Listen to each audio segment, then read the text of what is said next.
Good morning students. Today I will teach you Science Chapter 17 तारे और हमारा सौर मंडल, जिसका हम फर्स्ट पार्ट पहले भी स्टडी कर चुके हैं। तो आइए स्टार्ट करते। आज पार्ट 2 17.3 तारा मंडल। तो कुछ समय तक आकाश का ध्यान पूर्वक अवलोकन कीजिए। क्या कुछ तारे आपको चित्र 17.11 में दिखाए अनुसार आकृतियों के समूह के बनाए हुए हैं? पहचाने जाने योग्य आकृतियों वाले तारों के समूह को हम तारा मंडल कहते हैं। किसे कहते हैं तारा मंडल? जो तारे पहचाने जाने वाले योग्य आकृतियों वाले तारों के समूह को तारामंडल कहते हैं। प्राचीन काल में मनुष्यों ने आकाश में तारों को पहचानने के लिए तारामंडलों की अभिकल्पना की। तारामंडलों की आकृतियां उन व्यक्तियों की सुपरिचित वस्तुओं के सदृश थी। रात्रि के आकाश में कुछ तारामंडलों की आप आसानी से पहचान कर सकते हैं। इसके लिए आपको यह जानना बहुत जरूरी होगा कि कोई विशेष तारामंडल कैसा दिखाई देता है और रात्रि के आकाश में उसे कहां देखना होगा। सर्वविख्यात तारामंडलों में से एक विख्यात तारामंडल सप्तऋषि है, जिसे आप गर्मियों में रात्रि के प्रथम प्रहर में देख सकते हैं। इस तारामंडल को बिग डिपर, ग्रेट बियर अथवा असीमिज़ भी कहते हैं। इस तारामंडल में 7 सुस्पष्ट तारे होते हैं। यह बड़ी कलछी अथवा प्रश्न चिन्ह जैसा प्रतीत होता है। इस कलछी की हत्ती में 3 और कटोरी में 4 तारे होते हैं। सभी प्राचीन संस्कृतियों में विभिन्न नक्षत्रों के संबंध में दिलचस्प पौराणिक कथाएं प्रचलित हैं।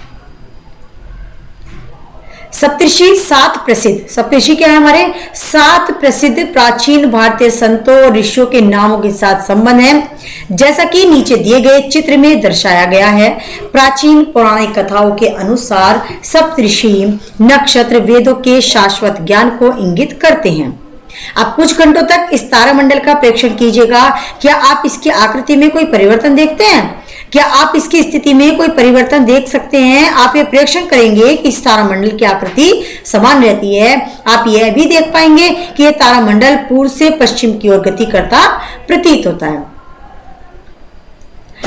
अब देखिएगा आप कि रात्रि के समय लगभग 9 बजे उस दिन कीजिए जब आकाश में चंद्रमा न हो। आकाश के उत्तरी भाग का प्रेक्षण करके सप्तऋषि को पहचानिए। इस कार्य में आप अपने परिवार के बड़ों की सहायता ले सकते हैं। सप्तऋषि के सिरे के 2 तारों को देखिए। चित्र 17.13 में दर्शाए अनुसार इन दोनों तारों से गुजरने वाली सरल रेखा की कल्पना कीजिए। इस काल्पनिक रेखा को उत्तर दिशा में आगे बढ़ाइए। इन 2 तारों के बीच की दूरी का लगभग 5 गुना यह रेखा एक ऐसे तारे पर पहुंचती है जो अधिक चमकीला नहीं है। यह ध्रुव तारा है। ध्रुव तारे का कुछ समय तक प्रेक्षण कीजिएगा। नोट कीजिए कि यह तारा अन्य तारों की भांति पूर्व से पश्चिम की ओर गति नहीं करता है। गर्मियों में किसी दिन रात्रि के समय 2 से 3 घंटे के अंतराल में सप्तऋषि का 3-4 बार प्रेक्षण कीजिए। हर बार ध्रुव तारे का स्थान ही भी निर्धारित कीजिएगा।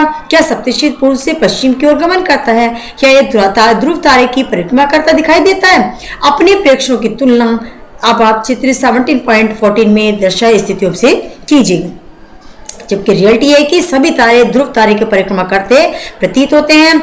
ध्यान रखिए, ध्रुव तारा दक्षिणी गोलार्ध से नहीं दिखाई देता। सप्तऋषि जैसे उत्तरी गोलार्ध के कुछ तारामंडल भी दक्षिणी गोलार्ध के कुछ स्थानों से नहीं दिखाई देते हैं।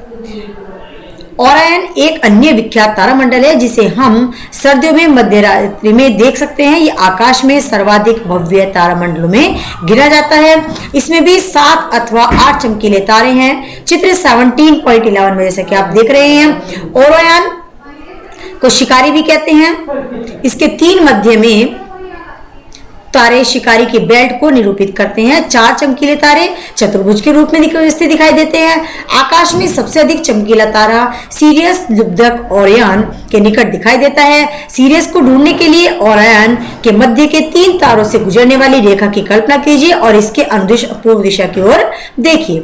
इस रेखा के अनुदिश आपको एक अत्यंत चमकीला तारा दिखाई देगा। यह सीरियस है। उत्तरी आकाश में एक अन्य प्रमुख तारामंडल कैसी सोपिया है। यह सर्दियों में रात्रि के प्रथम पहर में दिखाई देता है। यह अंग्रेजी के अक्षर W और M के जैसे विकृत रूप जैसा दिखाई देगा। आप जानते हैं किसी तारामंडल में केवल 5 से 10 तारे ही नहीं होते, इसमें बहुत सारे तारे होते हैं। तथापि हम अपनी नंगी आंखों से किसी तारामंडल के केवल चमकीले तारों को ही देख पाते हैं। जिन तारों से मिलकर कोई तारामंडल बनता है वे सब हमसे समान दूरी पर नहीं है, वे आकाश में केवल एक ही दृश्य रेखा में हैं। अब क्या है हमारा सौर परिवार? सूर्य और इसकी परिक्रमा करने वाले खगोलीय पिंडों से मिलकर सौर परिवार बनता है। इस परिवार में बहुत से पिंड हैं, जैसे ग्रह, धूमकेतु, क्षुद्र ग्रह तथा उल्काएं। सूर्य तथा इन पिंडों के बीच गुरुत्वाकर्षण बल के कारण ये पिंड सूर्य की परिक्रमा करते रहते हैं। जैसा कि आप जानते ही हैं, पृथ्वी भी सूर्य की परिक्रमा करती है। यह सौर परिवार की एक सदस्य है। यह एक ग्रह है। इसके अतिरिक्त 7 अन्य ग्रह हैं जो सूर्य की परिक्रमा करते रहते हैं। सूर्य से दूरी के अनुसार इनके क्रम इस प्रकार हैं कि बुध, शुक्र, पृथ्वी, मंगल, बृहस्पति, शनि, यूरेनस और नेपच्यून। आप सभी को अपनी नोटबुक में इस तरह से सौर परिवार का चित्र बनाना है। सौर परिवार का योजनाबद्ध दृश्य देखा है हमने। सन 2006 तक सौर परिवार में 9 ग्रह थे। प्लूटो और परिवार का सूर्य से दूरतम ग्रह था। सन 2006 में अंतर्राष्ट्रीय खगोलीय संघ ने ग्रह की नई परिभाषा को अपनाया, जिसके अनुसार प्लूटो ग्रहों की श्रेणी में नहीं आया था। अब यह सौर परिवार का ग्रह नहीं है। आइए सौर परिवार के कुछ सदस्यों के बारे में ये जानकारी प्राप्त करते हैं। हमसे निकटतम तारा है। यह निरंतर विशाल मात्रा में तथा प्रकाश उत्सर्जित कर रहा है। पृथ्वी की लगभग समस्त ऊर्जा का स्रोत एक सूर्य ही है। वास्तव में सभी ग्रहों की ऊष्मा तथा प्रकाश की ऊर्जा का प्रमुख स्रोत सूर्य ही है। ग्रह, अब ग्रह तारों की भांति प्रतीत होते हैं, परंतु ग्रहों में अपना प्रकाश नहीं होता है। वे केवल अपने ऊपर पड़ने वाले सूर्य के प्रकाश को परावर्तित करते हैं। क्या आप तारों तथा ग्रहों में भेद कर सकते हैं? ग्रहों और तारों में अंतर करने की सरलतम विधि यह है कि तारे टिमटिमाते रहते हैं, जबकि ग्रह ऐसा नहीं करते हैं। तारों के सापेक्ष सभी ग्रहों की स्थिति भी बदलती रहती है। प्रत्येक ग्रह एक निश्चित पथ पर सूर्य की परिक्रमा करता है। इस पथ को कक्ष भी कहते हैं। किसी भी ग्रह द्वारा सूर्य की एक परिक्रमा पूरी करने में लगे समय को उस ग्रह का परिक्रमण काल कहते हैं। ग्रहों की सूर्य से दूरी बढ़ने पर उनके परिक्रमण काल में भी वृद्धि हो जाती है। अब एक्टिविटी 17.1 में आप देख रहे हैं कि सभी अपनी मित्रों से अपनी अपनी कक्षाओं के वामावर्त दिशा में सूर्य की परिक्रमा करने के लिए कह रहे हैं। उनकी एक दूसरे से टक्कर भी होती है इस पे। तो सूर्य की परिक्रमा करने के साथ साथ ग्रह लट्टू की भांति अपने अक्ष पर घूर्णन गति भी करते हैं। किसी ग्रह द्वारा एक घूर्णन पूरा करने में लगने वाले समय को उसका घूर्णन काल कहते हैं। कुछ ग्रहों के ज्ञात उपग्रह चंद्रमा हैं जो उनके परिक्रमा करते हैं। किसी खगोलीय पिंड की परिक्रमा करने वाले अन्य खगोलीय पिंड को पहले खगोलीय पिंड का उपग्रह कहते हैं। पृथ्वी सूर्य की परिक्रमा करती है। क्या इस कारण से पृथ्वी सूर्य का उपग्रह है? पृथ्वी को सूर्य का उपग्रह कहा जाता है, लेकिन सामान्यतः हम इसे सूर्य का ग्रह कहते हैं। पृथ्वी को सूर्य का उपग्रह, लेकिन इसे सामान्यतः सूर्य का ग्रह कहते हैं। ग्रहों की परिक्रमा करने वाले पिंडों के लिए ही उपग्रह शब्द का उपयोग करते हैं। चंद्रमा पृथ्वी का उपग्रह है। बहुत से मानव निर्मित उपग्रह पृथ्वी की परिक्रमा कर रहे हैं। इन्हें कृत्रिम उपग्रह कहते हैं। जो उपग्रह की परिक्रमा कर रहे हैं वो कृत्रिम उपग्रह कहलाते हैं। प्राचीन भारत में खगोलिकी लगभग 4000 वर्ष पुराने ऋग्वेद में प्राचीन भारत की खगोलिकी का उल्लेख है। खगोलिकी में कई भारतीय विद्वानों का योगदान रहा है। मुख्यतः ज्ञात खगोलज्ञों में से एक आर्यभट्ट है। खगोलिकी पर आर्यभट्ट के योगदान का वर्णन उनकी रचना आर्यभट्टिका में उल्लिखित है, जिसे उन्होंने 23 वर्ष की आयु में 499 CE में लिखा था। उनके द्वारा परिकलित पृथ्वी के व्यास का मान वर्तमान में ज्ञात मान के निकट है। पृथ्वी अचल है कि प्रचलित मान्यता के विपरीत आर्यभट्ट ने सुझाया कि पृथ्वी गोल है और यह अपने अक्ष पर घूर्णन करती है। पृथ्वी के नक्षत्र काल के लिए उनका अनुमानित मान 30 घंटे 56 मिनट और 4.1 सेकंड वर्तमान में ज्ञात मान के बहुत निकट है। चंद्रमा तथा ग्रह सूर्य के प्रकाश का परावर्तन द्वारा चमकते प्रतीत होते हैं, ऐसा भी उन्होंने प्रतिपादित किया था। उन्होंने चंद्र तथा सूर्य ग्रहणों को की भी वैज्ञानिक व्याख्या दी।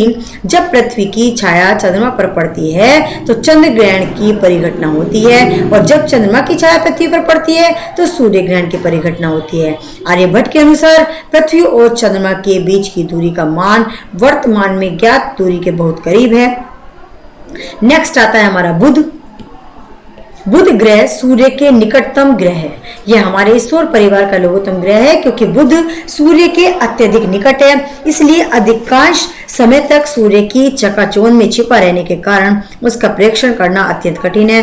तथापि सूर्योदय से तुरंत पूर्व अथवा सूर्यास्त के तुरंत पश्चात इसे क्षितिज पर देखा जा सकता है। इसलिए यह वही दिखाई देता है जहां वृक्षों तथा भवनों द्वारा क्षितिज को देखने में कोई बाधा नहीं आती। बुध का अपना कोई उपग्रह है ही नहीं।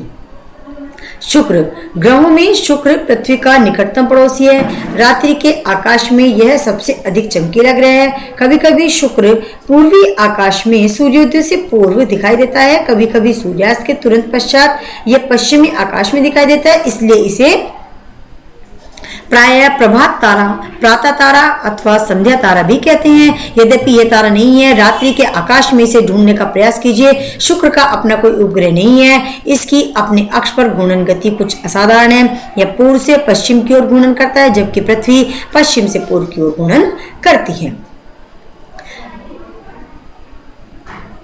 एक्टिविटी 17.10। किसी समाचार पत्र, पंचांग अथवा जंत्री में देखकर पता कीजिए कि आकाश में किस समय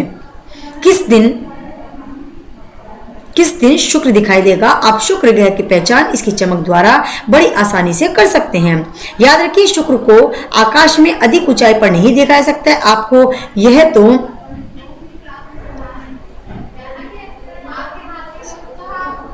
सूर्योदय से 1 से 3 घंटे पूर्व अथवा सूर्यास्त के 1 से 3 घंटे पश्चात की अवधि में शुक्र ग्रह का प्रेक्षण करने का प्रयास करना चाहिए। तब क्या इसका यह अर्थ हुआ कि शुक्र पर सूर्योदय पश्चिम में तथा सूर्यास्त पूर्व में होता होगा? यदि आपको अवसर मिले तो दूरबीन द्वारा शुक्र को देखने का प्रयास कीजिए। आज चंद्रमा की बातें शुक्र की कलाओं का प्रेक्षण करेंगे। नेक्स्ट है हमारा पृथ्वी। नेक्स्ट होता है हमारा पृथ्वी। पृथ्वी ही सौर परिवार का एकमात्र ऐसा ग्रह है जिस पर जीवन का अस्तित्व ज्ञात है। विद्यमान होने तथा उसकी निरंतरता बनाए रखने के लिए कुछ विशिष्ट पर्यावरणीय अवस्थाएं उत्तरदायी होती हैं।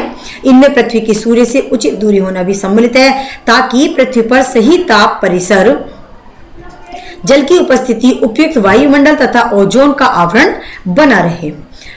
अंतरिक्ष से देखने पर पृथ्वी के पृष्ठ पर जल और भूमि से प्रकाश के परावर्तित होने के कारण वह नीली हरी प्रतीत होती है। पृथ्वी का घूर्णन अक्ष इसकी कक्षा के तल के लंबवत नहीं है। इसका अपने अक्ष पर झुकाव पृथ्वी पर ऋतु परिवर्तन के लिए उत्तरदायी है। पृथ्वी का केवल एक ही उपग्रह चंद्रमा है। नेक्स्ट होता है हमारा मंगल ग्रह, जो पृथ्वी की कक्षा के बाहर का पहला ग्रह वह मंगल है। यह हल्का रक्ता प्रतीत होता है, इसलिए इस ग्रह को लाल ग्रह भी कहते हैं। मंगल के 2 छोटे प्राकृतिक उपग्रह हैं। मंगलयान।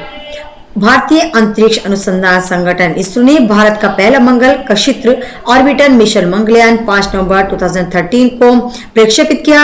यह 24 सितंबर 2014 को मंगल की कक्षा में सफलतापूर्वक पहुंच गया था। इस प्रकार भारत अपने प्रथम प्रयास में ही इस कार्य को करने वाला विश्व में पहला देश बन गया था। नेक्स्ट हमारा बृहस्पति। बृहस्पति सौर परिवार का सबसे बड़ा ग्रह माना जाता है। यह ग्रह इतना बड़ा है कि लगभग 1300 पृथ्वियां इस विशाल ग्रह के भीतर रखी जा सकती है, परंतु बृहस्पति का द्रव्यमान पृथ्वी के द्रव्यमान का लगभग 318 गुना है। यह अपने अक्ष पर अत्यधिक तीव्र गति से घूर्णन करता है।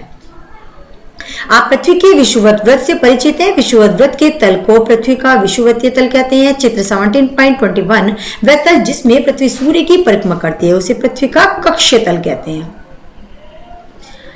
ये दोनों तल एक दूसरे से 23.5 डिग्री के कोण पर झुके हैं। इसका तात्पर्य है कि पृथ्वी का अक्ष अपने कक्षीय तल से 66.5 डिग्री के कोण पर झुका है।